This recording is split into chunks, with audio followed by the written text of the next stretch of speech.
Bienvenue à ce numéro du Journal des Journaux paru du 25 septembre au 1er octobre 2023. Un numéro que nous entamons avec ce qui fait l'actualité dans le pays. À cet effet, coopération militaire Niger-France, jeu toujours ouvert à Niamey, s'exclame l'hebdomadaire satirique Le Hérisson, qui constate que pour le mouvement souveraintiste, c'est l'aboutissement d'un combat. Pour le Conseil national pour la sauvegarde de la patrie, qui dirige le pays depuis l'action du mercredi 26 juillet 2023, c'est aussi une victoire et un grand ouf de soulagement. En effet, l'entêtement de Macron a resté au Niger en dépit des injonctions des nouvelles autorités militaires de Niamey et leur ultimatum a donné à l'opinion nationale et même extérieure l'impression d'un régime faible incapable de faire prévaloir la souveraineté du pays.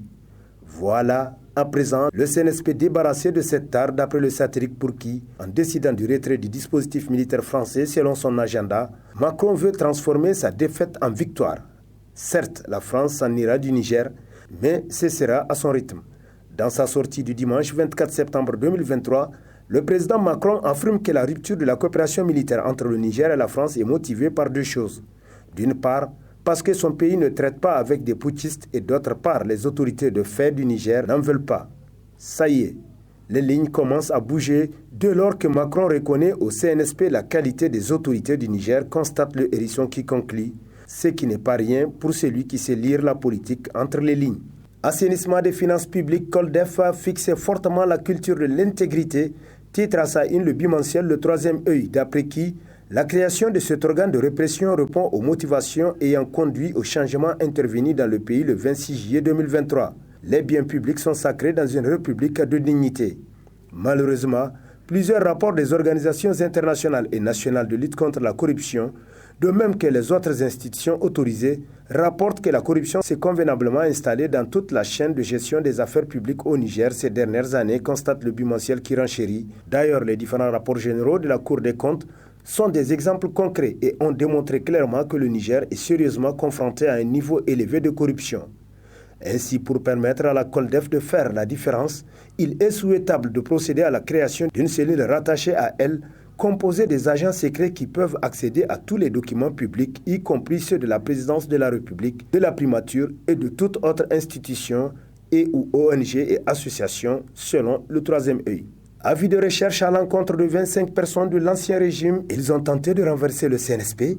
Se demande l'hebdomadaire Le Monde aujourd'hui, pour qui en réalité, en brandissant le spectre de l'intervention militaire contre le Niger, la France et la CEDEAO avaient un autre plan destiné à créer une scission au sein de l'armée nigérienne pour écarter le CNSP et son président. Le cerveau politique de ce complot n'était personne d'autre que Hassoumi Massaoudou, le premier ministre autoproclamé, qui se trouvait sur le territoire national au moment des événements du juillet passé, mais qui s'était retranché à l'ambassade de France pour tenter de coordonner l'opération. Son relais militaire n'était autre que le général de brigade Ibrahim Wali Karingama, qui était son secrétaire général au ministère de la Défense nationale. Lorsque Massaoudou occupait ce portefeuille ministériel, nous apprend le journal qui poursuit. Longtemps, il avait lorgné le poste de chef d'état-major général de l'armée. Mais même ses mentors politiques se montraient très réticents à lui confier une telle responsabilité, de peur de froisser une bonne partie de la famille militaire nigérienne, qui ne vouait pas un grand respect à ce général Godillot.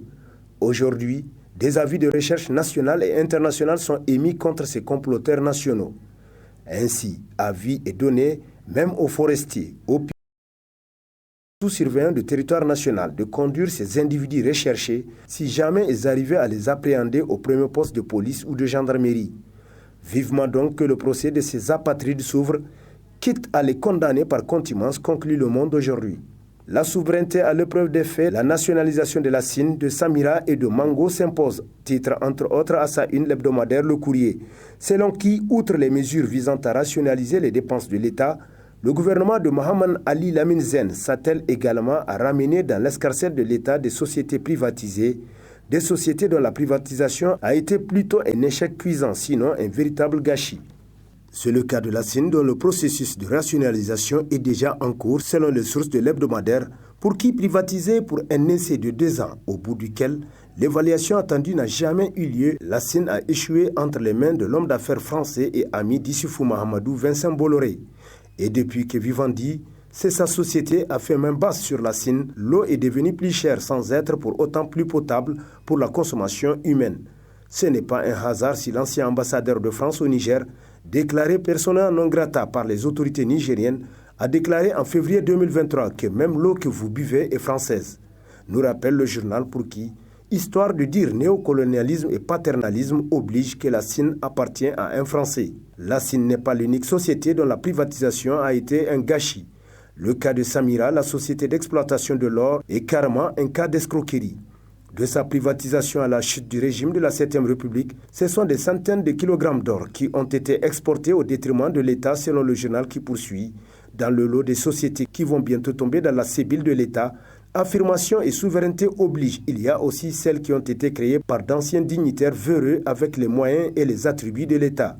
Selon les sources du courrier, il y a entre autres et au premier plan la société Mango qui produit du ciment depuis plus d'un mois. Événement du 26 juillet 2023 à quel jeu joue Issifou Mahamadou s'interroge à sa une l'hebdomadaire Le Renouveau. Pour qui, s'il fallait trouver un seul et unique mot pour cerner la personnalité d'Issifou Mahamadou, ce serait duplicité. Depuis 1993, avec l'AFC, Issifou Mahamadou n'a jamais résisté à la tentation de trahir ses alliés du moment.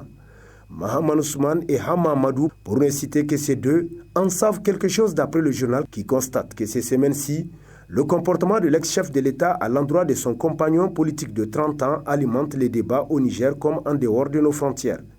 On y voit plus clair dans le jeu de l'ancien chef de l'État. Il est en train d'abattre ses cartes maîtresses, celles qui, espère-t-il, vont lui permettre de se glisser dans la peau d'un preux chevalier à même de calmer la tempête politique en cours au Niger. Il ne fait aucun doute que l'ancien chef de l'État essaie de porter l'estocade à Bazoum Mohamed qu'il a précipité dans un get-happens politique. Question, Issifou réussira-t-il la plus abjecte trahison de toute sa carrière politique? Se demande Le Renouveau qui conclut, rien n'est moins sûr. Pendestare à la guerre des clans fait rage au sein du parti, titre entre autres à sa une l'hebdomadaire Le Courrier, qui nous apprend que pour le clan de Bazoum, le malheur de ce dernier n'est que le fait des duplicités d'Issifou et son entêtement à vouloir trop contrôler la gestion du pouvoir, s'appuyant sur les hommes qu'il a placés autour du président philosophe pour tout savoir de ses agissements et de ses décisions. Pour le clan Issifou aussi, l'immaturité politique d'un homme qui n'aurait pas les mêmes cynismes qu'Issifou pour gérer à la convenance de son prédécesseur, que le clan considère comme un gourou duquel le PNDS ne saurait se passer, serait à la base des déboires du parti. Chacun accuse l'autre de quelques fautes. Pour s'en venger, on apprend même que des proches de Bazoum auraient infiltré les manifestants pro-CNSP à travers quelques acteurs de la société civile pour leur demander d'exiger entre autres actions d'urgence l'arrestation de l'ancien président Issifou. Pour réussir cette mission, ils auraient été aidés à confectionner des t-shirts pour mener un tel combat, nous apprend le journal qui poursuit. Si quelqu'un devra répondre de sa gestion, on ne le fera pas pour le plaisir d'un autre, mais juste au nom de la justice qui doit enfin retrouver ses lettres de noblesse. C'est à juste titre que l'hebdomadaire dit dénoncer de telles pratiques qui ne doivent pas fonder nos actions. Nous voudrions que dans sa nouvelle marche, tout ce qu'on aura à poser en acte soit fait en toute connaissance de cause, conformément aux lois et règlements de la République. La lutte historique que mène le peuple du Niger doit être une lutte saine, dénuée de toute haine, mais toujours orientée par la recherche de la vérité, selon Le Courrier. Quand la ceinture verte à Niamey est devenue un dépotoir régional, s'exclame à sa une l'hebdomadaire Niger Times, pour qui la ceinture verte est un espace vert, une petite forêt censée protéger la ville des intempéries climatiques. Le boisement de la ceinture verte a commencé depuis les années 1960. Elle fait 25 km de long sur 1 km de large et forme un arc de l'hippodrome Gare Bolloré jusqu'au fleuve Agoudel. Selon les services de l'environnement, elle est créée pour servir de poumon écologique pour Niamey, en même temps être un centre de détente, d'air pur, de loisirs, bref un joyau écologique. Aujourd'hui, le constat est amer, douloureux pour tous ceux qui ont un amour pour l'environnement. Ce sont des montagnes d'ordures qui sont versées dedans. Les châssis plastiques, les déchets de toutes sortes, bref un réservoir de maladies. Avec l'avènement du CNSP et l'arrivée des forces de défense et de sécurité au pouvoir, la ceinture verte peut espérer vivre, car les services de l'environnement sont dans une position de pouvoir agir sans entrave politique des politiciens.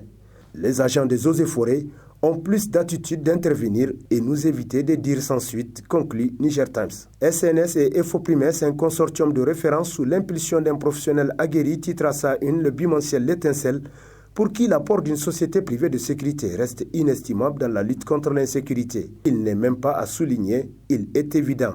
L'insécurité a beaucoup gangréné l'espace, l'État assure des choses d'une priorité absolue, La lutte contre le terrorisme fait qu'il ne peut pas tout faire, estime M. Yassine, promoteur des deux sociétés. L'État a besoin des auxiliaires de qualité. Il ne s'agit pas de créer une société pour créer et augmenter la délinquance. Il s'agit d'apporter son intelligence, martèle-t-il. Il y a un nombre assez important de jeunes sans emploi. Si on ne les récupère pas, ils seront récupérés par d'autres organisations et il faut les récupérer intelligemment pour le bien de tous, prévient-il. La sécurité privée a un très grand rôle à jouer, estime M. Yassine, selon qui la sécurité privée devait être un membre du CNSP car il regroupe tous les acteurs de la sécurité tels que rapportés par l'Étincelle. Et sur ce prend fin le présent numéro de la revue de presse. Prochain rendez-vous, plaise à Dieu dans une semaine avec toujours la même passion de vous servir. Bonne lecture et au revoir.